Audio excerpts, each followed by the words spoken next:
Good evening, Pokemon fans and Draft League players alike. This is Blazeman, and today I am bringing you my draft analysis, recap, short video of the PDD Season 2 analysis. Yes, Season 2 is upon us, and I could not be more happy to be honoured to come back to this amazing league with a collective of genuinely humble and amazing creators, some of which I do call my brothers. So I am honestly happy to be here now.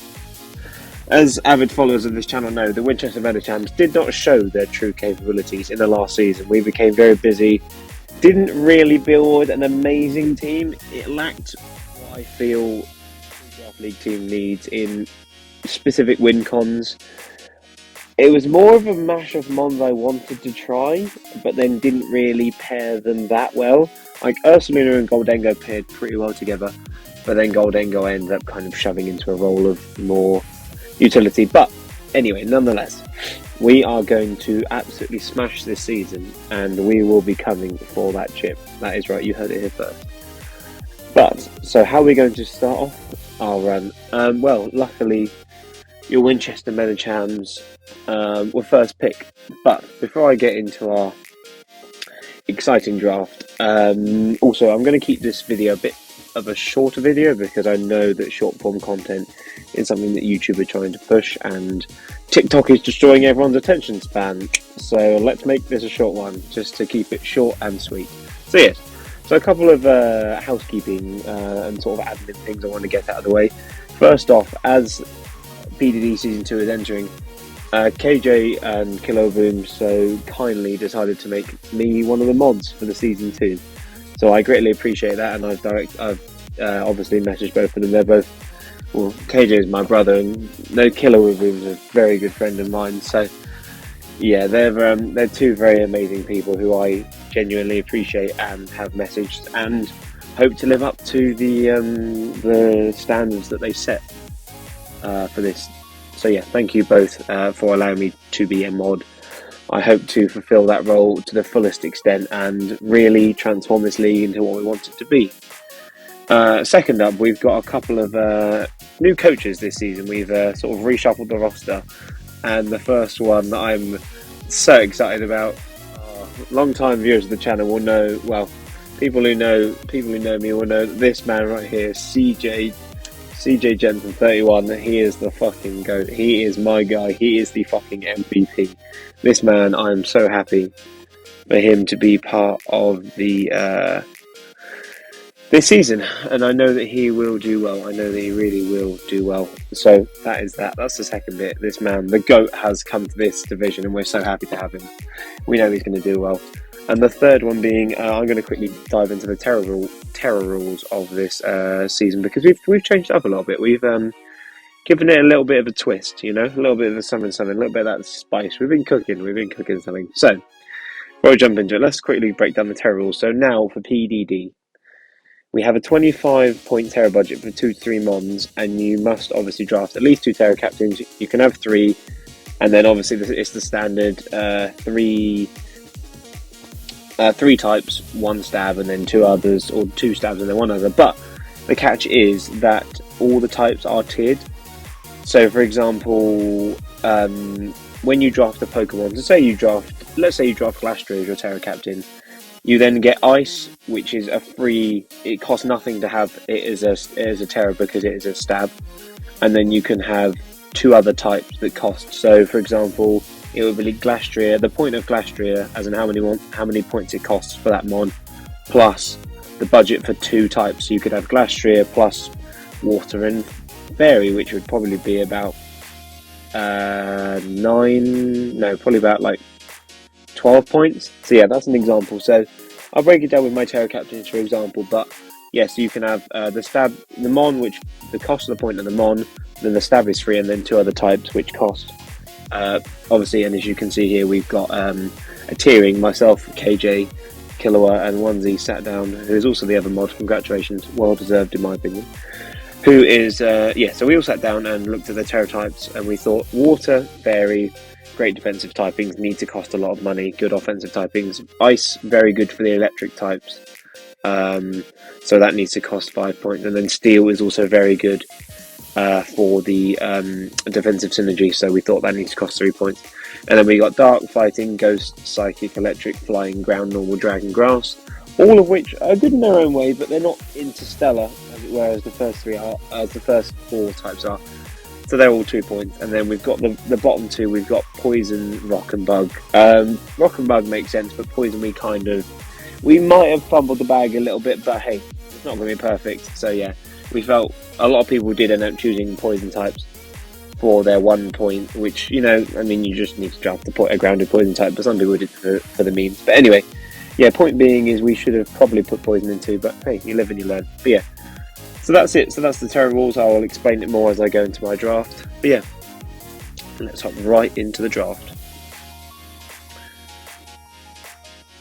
So as you can see here, there you go. This is my team for the. There you go. This is my team for the season 2 of the PDD.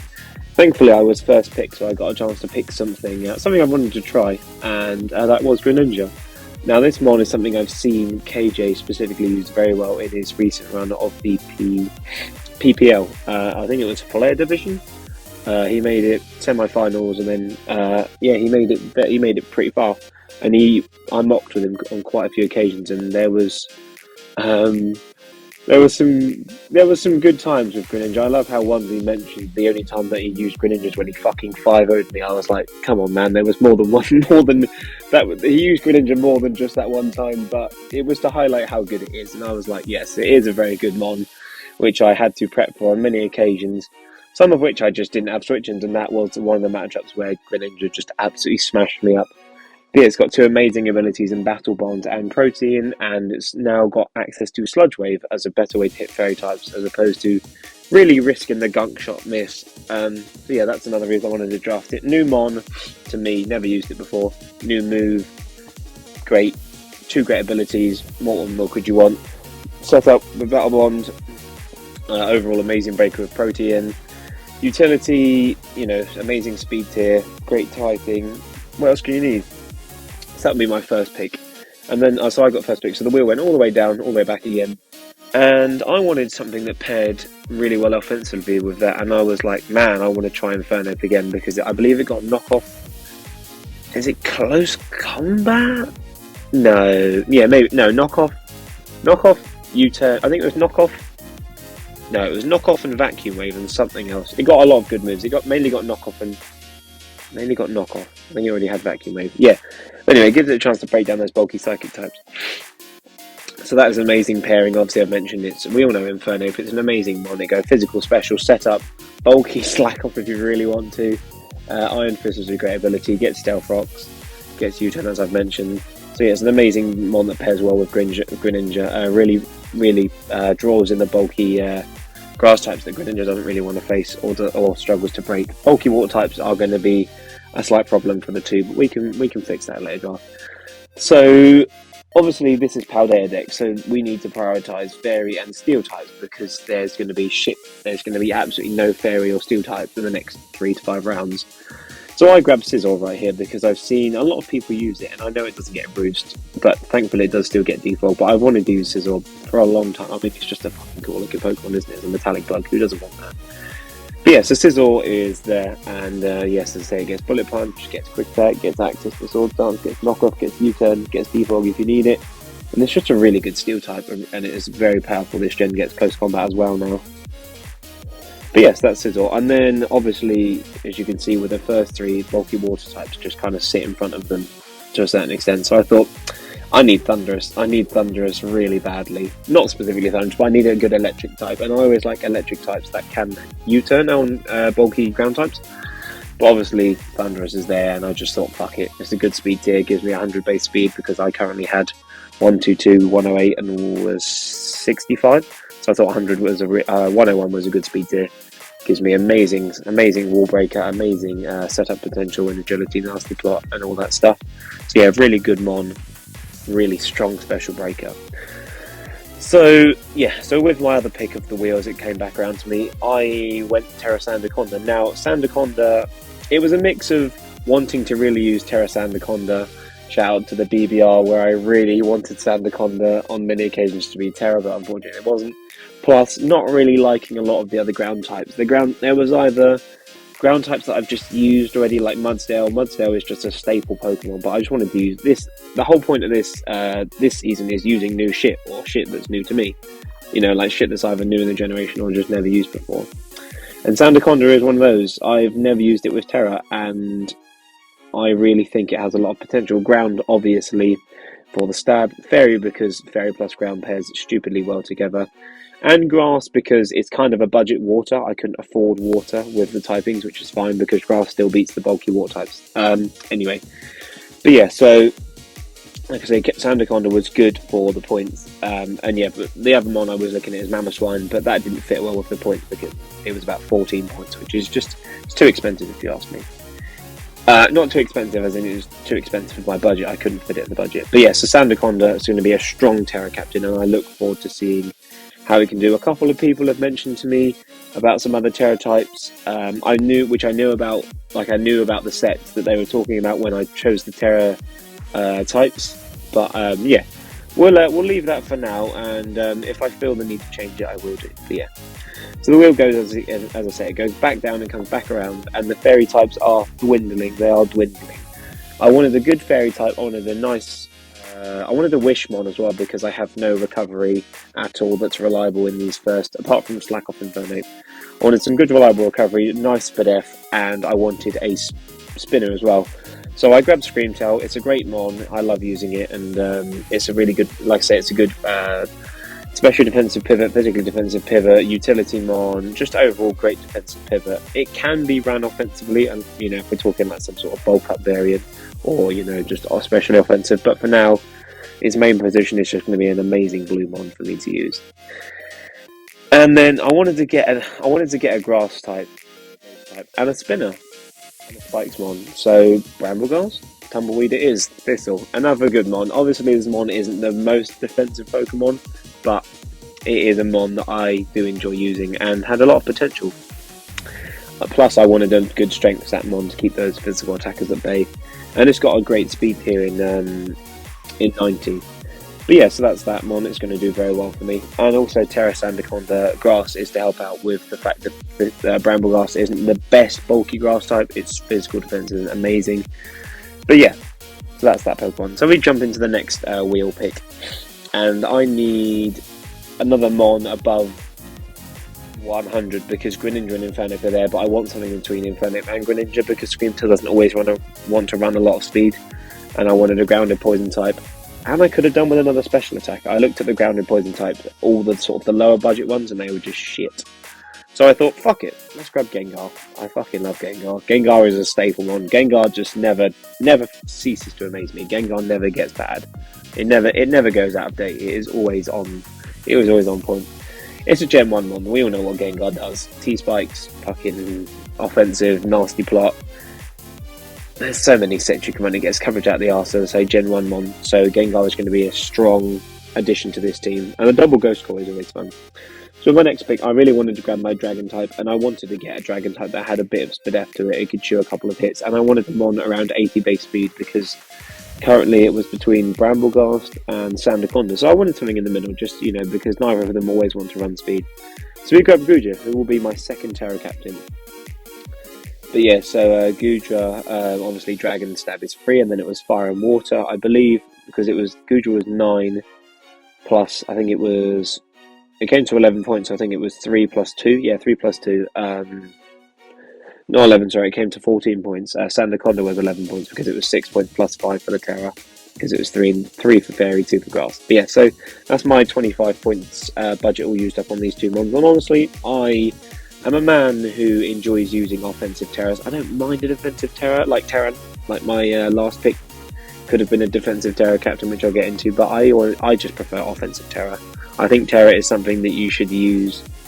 I don't think you should have to draft a Terra Captain in a defensive role. I think you should, because you're kind of restricting it, like people who haven't drafted, let's say, a poison type, but they've drafted a Terramon that has poison. You're kind of fitting the mon into the role before it even sets off. Like if you want it to absorb T-Spikes, it has to be Terra Poison. which in some matchups is fine, but I don't like that. I feel like I want a Terra captain to make them on better and add to the team as well, not just having to have it in a certain way. You know, so like Terra Sandaconda, Fairy is a great Terra type of what don't want to use Screamtail, and it's good offensively, and like I say, Grass is good if I don't want to use Bramblegarth. But yeah, and then Gudra is a great one. Obviously, Dragon Stab is going to be stupidly powerful to hit those Draco Meteors, and then obviously we have Terrafire for the offensive synergy to break the Steel types and the Ice types, and then Water is just a good defensive typing. Plus, it gets Sap Sipper, so it's already immune to one of the types that Water is weak to, and it can chew any special Electric type move as well. Obviously, because I don't have to Terra, I can just be Dragon type. But yeah, so that is my second to last pick. So we've got sorry, not second to last pick. My next two picks are my second to last pick and last pick. So as the draft comes back around, I don't really know what I want. I'm thinking I could do with another spinner, because obviously I've only got Brambleghast and Sizzle, which is good for this gen, but still I wanted another mon. And I could do with a bit of a knockoff U-turn mon, maybe a Wish Passer, so we grabbed Kamala. Kamala is looking good as a pivot here. So it's always just a reliable mon. It gets, like I say, it gets a shit ton of coverage. It gets Sleep Talk for its last resort banded sets. It gets knockoff U-turn. You know, all the utility that you need. And the last mon is Little Nudgy Little Nudgy Cover Rex, Industry Baby, and all that stuff. But yeah, so that's that. I wanted to grab this mon because it's a good flying resist. It's another key stealth rocker. I didn't want to have to force Ape, Screamtail, or Sandaconda into rocks. Then we've got the Salt Cure Shenanigans, Iron Defense, Body Press. You know, it's a great mon and a great little 3-pointer. So yeah, that is it. That is the Season 2 draft of the PDD. Your Winchester Medichams. As always, it has been a pleasure.